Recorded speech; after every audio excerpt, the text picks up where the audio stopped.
நாம் தினமும் பார்க்குற ராசி பலனில் 12வது வரக்கூடியதாக இருக்குது இந்த மீனராசி. மீனராசி குரு பகவானை ராசி அதிபதியாக கொண்டது. இந்த ராசியில் பூரட்டாதி, உத்திராட்டதி, ரேவதி அப்படின்னு 3 நட்சத்திரங்கள் அடங்கியிருக்கு.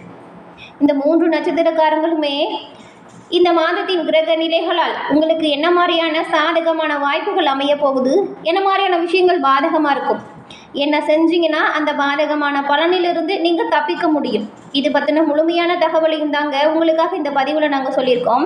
இந்த பதிவு நீங்கள் பயன்பெறும் வகையில் அமையும், அதனால் ஸ்கிப் பண்ணாமல் முழுமையாக பாருங்கள்.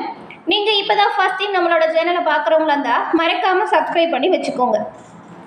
இந்த மாதம் புதன் உங்களோட ராசியில் நீச்சமாக போகிறார். அதே ராசியில் சுக்கிரனுமே உச்சத்துலேயும் குரு பர்வத்தினையால் நீச்சபங்க ராஜயோகம் உங்களுக்கு கிடைக்கிது. இந்த நீச்சபங்க ராஜயோகம் அப்படிங்கிறது உங்களோட வாழ்க்கையில் என்ன மாதிரியான மாற்றத்தை கொடுக்கும், அது முன்னேற்றமாக இருக்குமா இல்லை ஏதாவது பாதகமான விளைவு ஏற்படுத்துமா, இதை இந்த பதிவில் சொல்லியிருக்கோம் உங்களுக்காக. இந்த மீன ராசியில் உள்ள 3 நட்சத்திரக்காரருக்குமே கிரக அமைப்புகளால் ஏற்படக்கூடிய பயன்கள் என்ன? இந்த பூரட்டாதி, உத்திராட்டதி, ரேவதி இந்த 3 நட்சத்திரக்காரங்களுமே எவ்வளவு பெரிய பிரச்சனை வந்தாலுமே அதை மன தைரியத்தோடு எதிர்கொள்ள தன்னம்பிக்கையும் தைரியமும் பிறக்க வியாழக்கிழமையில் குரு பகவான் வழிபாடு உங்களோட வாழ்க்கையில் நல்ல முன்னேற்றத்தை கொடுக்கும். அதே போல் உங்களுக்கு குரு பகவான் பிடிக்கும் என்றாலும் இந்த வீடியோ பதிவின் கமெண்ட்டில் ஓம் குரு பகவானே போற்றி அப்படிங்கிற மந்திரத்தை 3 முறை பதிவிடவும் செய்யுங்க.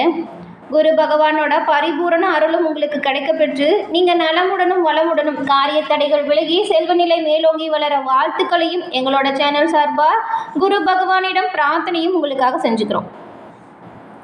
இந்த மீன ராசியில் உள்ள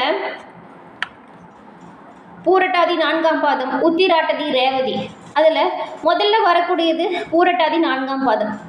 இவங்க வந்துட்டு எந்த ஒரு வேலையிலையுமே நிதானமாக செயல்பட்டால் நினைச்சதை சாதிக்க முடியும் அப்படின்றத குறிக்கோளாக கொண்டு வாழக்கூடியவங்களாக இருப்பீங்க.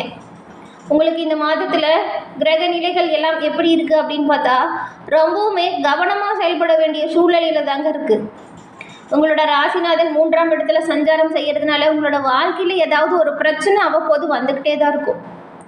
குடும்பத்தில் தேவையற்ற வீண் வாக்குவாதத்தை மேற்கொள்ளும் பொழுது குழப்பங்கள் நீடிக்கும். அதனால் கொஞ்சம் வார்த்தைகளில் கவனமாக இருக்கணும். குரு பகவான் பார்வை 7, 9, 11ஆம் இடத்துல கிடைக்கும் பொழுது எல்லாத்தையுமே சமாளிக்கக்கூடிய ஆற்றல் பெருக்கும். ஆனாலுமே நீங்கள் கவனமாக இருக்கணும்.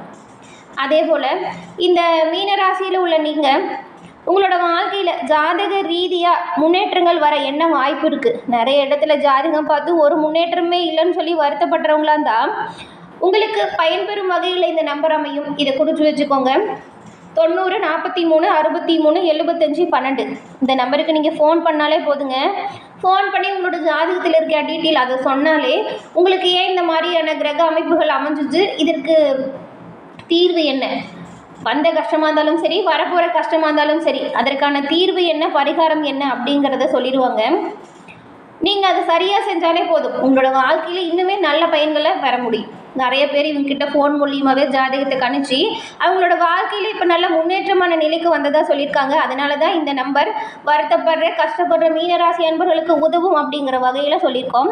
இந்த நம்பரை டிஸ்கிரிப்ஷனுமே கொடுத்துருக்கோம். நீங்கள் கட்டாயம் இந்த நம்பரை பயன்படுத்தி உங்களோட வாழ்க்கையில் நல்ல நிலைமைக்கு வர வாழ்த்துக்களையும் தெரிவிச்சுக்கிறோம். அதே போல் மீனராசியில் உள்ள உத்திராட்டதி நட்சத்திரக்காரங்களுக்கு அறிவாற்றலை கொண்டு எந்த ஒரு விஷயத்தையுமே சாதிக்க முடியும் அப்படிங்கிறத நம்பக்கூடியவங்க தான் நீங்கள். உங்களுக்கு இந்த மாதம் நிதானமாக செயல்பட வேண்டிய மாதமாக அமைஞ்சிருக்கு. உங்களுடைய நட்சத்திரநாதன் சனி பகவான் விரிய ஸ்தானத்தில் சஞ்சாரம் செய்கிறது மட்டும் இல்லாமல் சூரிய பகவானுமே அங்கேயே சஞ்சாரம் செய்கிறதுனால இது வரைக்கும் நீங்கள் அடைஞ்சு வந்த முன்னேற்றத்தில் சின்ன சின்ன பின்னடைவு ஏற்படலாம். இதை தவிர்ப்பதற்கு நீங்கள் என்ன செய்யலாம் அப்படின்னு பார்த்தா கண்ணும் கருத்துமாக உங்களோட செயல்களில் ஈடுபடணும். பல வகையிலையுமே செலவு இருக்கிற மாதிரி தான் இருக்கும். உடல்நிலையில் அவ்வப்போது சின்ன சின்ன பிரச்சனை வந்து போகும். பணிபுரியும் இடத்துலையுமே கூட வேலை செய்கிறாங்க இல்லையா, அவங்கக்கிட்ட தேவையற்ற வீண் வாக்குவாதம் மேற்கொள்ளும் பொழுது சங்கடங்கள் உண்டாகும். வியாபாரிகளுக்கு எதிர்பார்த்த லாபம் கொஞ்சம் இழுபறியாக தான் இருக்கும். குடும்பத்தில் ஏதாவது ஒரு வகையில் குழப்பம் வந்துக்கிட்டே இருக்கும். ஜென்ம ராசிக்குள்ள உச்சமாக சஞ்சரிக்கும் சுக்கிரன் உங்களுக்கு வரவை கொடுத்துக்கிட்டு தான் இருப்பார். ஆனால் அதுக்கேற்ற செலவும் வர மாதிரி இருக்கும். அதனால் செலவு விஷயத்தில் ஒரு கட்டுப்பாடாக இருங்க. குரு பகவானின் பார்வை சங்கடங்களில் இருந்து உங்களை பாதுகாப்பாக வச்சுருக்கும். இதன் மூலம் இந்த சமயத்தில் நீங்கள் முன்னேற்றமான பலன்களை கிடைக்கக்கூடிய வாய்ப்புமே பெற போகிறீங்க. இது நாள் வரைக்கும் இருந்த பிரச்சனை, போராட்டம், இது எல்லாமே ஒரு முடிவிற்கு வந்துடும். அந்த சமயத்தில் ஒரு சிலருக்கெல்லாம் இந்த சமயத்தில் என்ன நடக்கும் அப்படின்னு பார்த்தீங்கன்னா, சொத்து சேர்க்கையுமே இருக்கும். ஏதாவது சொத்து விஷயம், வழக்கு விவகாரங்கள் இருந்தாலுமே சாதகமாக முடிவதற்கு வாய்ப்பு கிடைக்கும். திருமண வயதில் உள்ளவங்களுக்கு நல்ல வரன் கிடைக்கும். நீண்ட நாளாக நிறைவேறாமல் இருந்த வேண்டுதலை நிறைவேற்றுவதற்கான வாய்ப்பு கிடைக்கும். மனக்குழப்பம் விலகும். பெரிய மனிதர்களோட ஆதரவு கிடைக்கும். மாணவர்களுக்கு படிப்பில் அக்கறையாக இருப்பீங்க. விவசாயிகள் வெளிச்சல்ல அதிக கவனம் செலுத்தினீங்கன்னா நல்ல பயன்களை பெற முடியும். வியாபாரிகளுக்கு இந்த சமயத்தில் அரசு வழி விவகாரங்களில், கணக்கு வழக்குகளில் நீங்கள் கொஞ்சம் எச்சரிக்கையாக இருக்கிறது ரொம்பவுமே நன்மையாக முடியும். அதே போல் வாழ்க்கை துணையை இழந்தவங்களுக்கு மறுமணம் நடக்கும். செஞ்சுட்டு வர தொழிலையும் வியாபாரத்திலையும் லாபம் அதிகரிக்கணும் அப்படின்னு நினச்சிங்கன்னா கண்ணும் கருத்துமா நீங்கள் உங்களோட செயல்களை சிறப்பாக செயலாற்றுனா பெற முடியும். புதிய முயற்சிகள் செய்யும் பொழுது ஒரு முறைக்கு பல முறை யோசிச்சுட்டு செய்யுங்க. சுகஸ்தானத்தில் செவ்வாய் சஞ்சாரம் செய்யும் பொழுது உடல்நிலையை பொறுத்த வரைக்கும் நீங்கள் கொஞ்சம் கவனமாக தான் எப்போவுமே இருக்கணும். வீண் செலவுகளை தவிர்த்துடுங்க. வரவு செலவுகளில் கவனமாக இருங்க. பணியாளர்கள் உங்களோட வேலைகளை முழு ஈடுபாட்டோட செயலாற்றி மும்முரமாக வேலை செஞ்சீங்கன்னா பல பிரச்சனைகளை தவிர்க்க முடியும். உழைப்பாளர்கள் கடன் வாங்கி செலவு செய்கிறத முடிஞ்ச வரைக்கும் தவிர்த்துடுங்க. மாணவர்களுக்கு மாதத்தின் பிற்பகுதியில் படிப்பில் அக்கறை அதிகரிச்சிருக்கும்.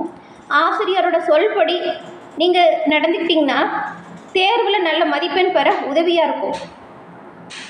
அதன் பிறகு ரேவதி நட்சத்திரக்காரங்களுக்கு தெளிவான சிந்தனையும் புத்தி சாதுரியமும் கொண்டு நினச்ச விஷயத்தை சாதிக்கக்கூடியவங்க தான் இந்த ரேவதி நட்சத்திரக்காரங்க. உங்களுக்குமே இந்த மாதம் அப்படிங்கிறது மிகவும் எச்சரிக்கையாக செயல்பட வேண்டிய மாதமாக அமைஞ்சிருக்கு. புதன் பகவான் விரிய ஸ்தானத்தில் இந்த மாதம் சஞ்சாரம் செய்கிறதுனாலையும் மாதம் முழுவதுமே சனியும் சூரியனும் விரிய ஸ்தானத்தில் சஞ்சாரம் செய்கிறாங்க. இதனால் பல வழியிலுமே செலவு அதிகரிச்சிருக்கும். உடல் நிலையில் ஏதாவது சங்கடங்கள் வந்துக்கிட்டே இருக்கிற மாதிரி இருக்கும். நீங்கள் இதை தவிர்க்கணும் அப்படின்னு பார்த்தீங்கன்னா சரியான நேரத்துக்கு தூங்குறது, சாப்பிட்றது இது எல்லாமே சீராக கடைபிடிச்சிட்டு வாங்க. தேவையில்லாத விஷயத்தை போட்டு மனசில் போட்டு குழப்பிக்கிறத முதல்ல நீங்கள் நிறுத்தணும். மருத்துவ செலவு வரும். ஒரு சிலருக்கு புதிய சொத்து சேர்க்கை வருங்க. அதுவும் நிலுவையில் இருக்கிற வழக்கு விவகாரங்களாக இருந்தால் அந்த சொத்து உங்களோட கை வந்து சேரும் வாய்ப்பு இருக்குது. ஆனால் உடல்நிலையிலே நீங்கள் கொஞ்சம் கவனமாக தான் இருக்கணும். அதே போல் குடும்பத்திற்காகவும் உங்களோட குழந்தைகள், மனைவி, அம்மா அப்பான்னு சொல்லிட்டு அவங்களுக்காகவுமே ஒரு சில செலவு வர மாதிரி தான் இருக்கும். இந்த நேரத்தில் வியாபாரிகள் புதிய முதலீட்டில் ஈடுபடும் பொழுது கவனமாக இருக்கணும். எடுத்தமா கவுத்தமான்னு சொல்லிட்டு எந்த ஒரு வேலையுமே செய்யாதீங்க. கொஞ்சம் சிந்திச்சு ஆலோசனை செய்த பிறகு செய்கிறது ரொம்பவும் நல்லதாக இருக்கும். மற்றவங்க சொல்கிற ஆலோசனையை கேட்டு பண ஆசையால் எந்த ஒரு தேவையற்ற பிரச்சனையிலுமே சிக்காமல் இருக்கணும்னா எந்த ஒரு விஷயத்தையுமே யோசித்து செய்யணும். மற்றவங்க சொல்கிற கவர்ச்சிகரமான விளம்பரத்தை நம்பி முதலீடு செய்யாதீங்க. குரு பகவானால் திருமண வயதில் உள்ளவங்களுக்கு நல்ல வரன் கிடைக்கும். ஒரு சிலருக்கு வீடு கட்டி பால் காய்ச்சும் யோகம் அமையும். வியாபாரத்தில் எதிர்பார்த்த லாபத்தை பெறுவதற்கு கொஞ்சம் கடினமாக நீங்கள் உழைக்கணும். உத்தியோகத்தில் நெருக்கடி இருந்தாலுமே பணப்புழக்கம் சீராக இருக்கும். குடும்பத்தில் இருக்கிறவங்களோட தேவை அறிந்து அவங்களோட தேவைகளை பூர்த்தி செய்வீங்க. சுகஸ்தானத்தில் செவ்வாய் சஞ்சாரம் மற்றவங்களை அனுசரித்து போனால் நல்ல வாய்ப்புகளை பெற முடியும். யாரையுமே இந்த நேரத்தில் நீங்கள் பகச்சிக்காமல் இருக்கிறது ரொம்பவுமே நல்லதாக இருக்கும். யாரையும் இந்த நேரத்தில் தேவையற்ற வாக்குவாதத்தை மேற்கொள்ளாமல் யார் மனதையும் புண்படுத்தாமல் இருங்க. உங்களோட வழக்கமான வேலைகளில் மட்டும் கவனம் செலுத்தினீங்கனாலே போதும். புதிய முயற்சியில் ஈடுபடுறதுக்கு முன்னாடி ஒரு முறைக்கு பல முறை யோசித்து செய்யுங்க. ஜென்ம ராசிக்குள்ளே சஞ்சரிக்கும் ராகுவும் சுக்கிரனும் உங்களோட ஆசைகளை அதிகரிக்குவாங்க. செல்வம் செல்வாக்கு என வேகமாக செயல்படுவதற்கு தூண்டுவாங்க. அதற்காக செலவும் அதிகரிக்கும். ஒவ்வொரு விஷயத்துலையுமே கவனமாக செயல்படுறது நல்லதாக இருக்கும். மாணவர்கள் ஆசிரியர்களோட ஆலோசனையை கேட்டு நடக்கிறது எல்லா விதத்துலேயுமே உங்களுக்கு நல்ல வகையில் நடக்கும். அரசு பணியில் இருக்கிறவங்க அதிகாரிகளோட வழிகாட்டுதின்படி செயல்பட்டால் நெருக்கடி இல்லாமல் சுமூகமான நாட்களை நீங்கள் சமாளிக்க முடியும். எந்த ஒரு சட்டவிரோத செயலையுமே இந்த மாதம் நீங்கள் ஈடுபடாதீங்க.